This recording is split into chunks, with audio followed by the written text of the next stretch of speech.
अगर आप ऐसे देश में रह रहे हैं जहां क्रिप्टो करेंसी वैध नहीं है या उस पर प्रतिबंध है और आप उस क्रिप्टो से हुई कमाई के पैसे से दुबई या दूसरे देशों में प्रॉपर्टी खरीद रहे हैं तो सावधान हो जाइए,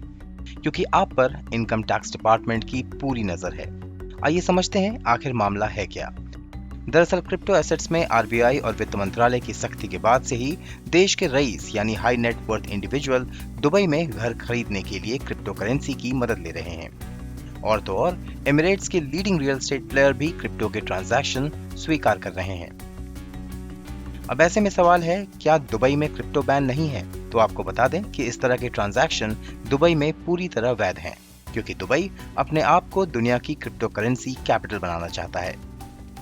अब समझिए, जो लोग क्रिप्टो के दम पर विदेश में प्रॉपर्टी खरीद रहे हैं वो कैसे इनकम टैक्स के रडार पर हैं। इस तरह की प्रॉपर्टी खरीदने वाले लोगों को ये पता नहीं है कि उनका पासपोर्ट, उनके परिवार के लोगों की जानकारी या जिनके नाम पर प्रॉपर्टी रजिस्टर हुई है उनकी जानकारी भारत के इनकम टैक्स अधिकारियों को और एनफोर्समेंट डायरेक्टरेट यानी प्रवर्तन निदेशालय को भेजी जा रही है। इस तरीके से बहुत से लोग अब टैक्स चोरी के आरोप में पकड़े जा सकते हैं। सही मायनों में ये एक ऐसा अपराध है जिसके बारे में बहुत कम लोगों को जानकारी है। अब समझिए, इस तरह के ट्रांजैक्शन कैसे कानून का उल्लंघन है। सबसे पहली बात तो यह है कि क्रिप्टो करेंसी किसी नॉन पब्लिक पॉकेट से किसी भारतीय के खाते में आना और उसके बाद एक प्रॉपर्टी फर्म के खाते में जाना, ये एक ऐसा ट्रांजैक्शन है जिसमें क्रॉस बॉर्डर ट्रांजैक्शन और फॉरेन एक्सचेंज मैनेजमेंट एक्ट के नियमों का उल्लंघन माना जाता है। दूसरी बात ये कि अगर आप विदेश में प्रॉपर्टी खरीद रहे हैं तो आपको भारतीय रिजर्व बैंक के नियमों के मुताबिक बैंकिंग चैनल के जरिए ही पैसे ट्रांसफर करने की जरूरत है। इसमें भी बड़ी बात यह है कि अगर आप भारत के नागरिक हैं और विदेश में प्रॉपर्टी खरीदते हैं तो आपको अपने सालाना इनकम टैक्स रिटर्न में इस बात की जानकारी देनी जरूरी है। अगर आप इस बात की जानकारी नहीं देते हैं और इस रकम पर टैक्स नहीं चुकाते हैं तो ये टैक्स चोरी का सीधा सीधा मामला है।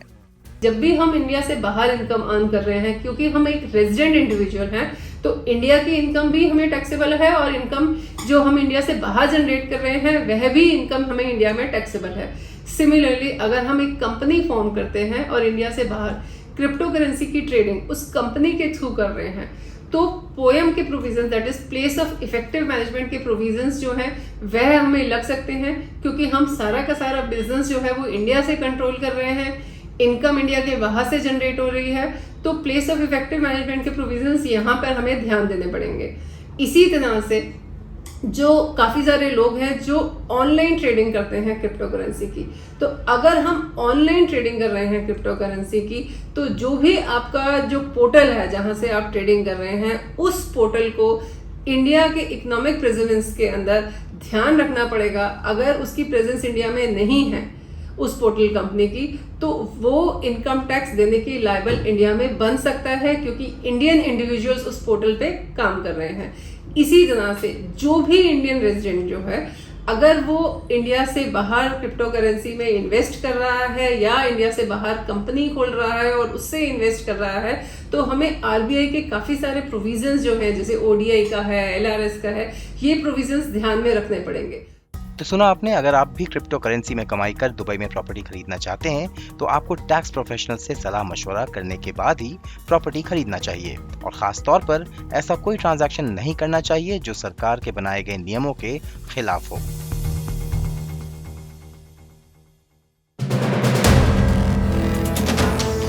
वीडियो पसंद आया तो हमें लाइक, कमेंट, शेयर और सब्सक्राइब जरूर करें।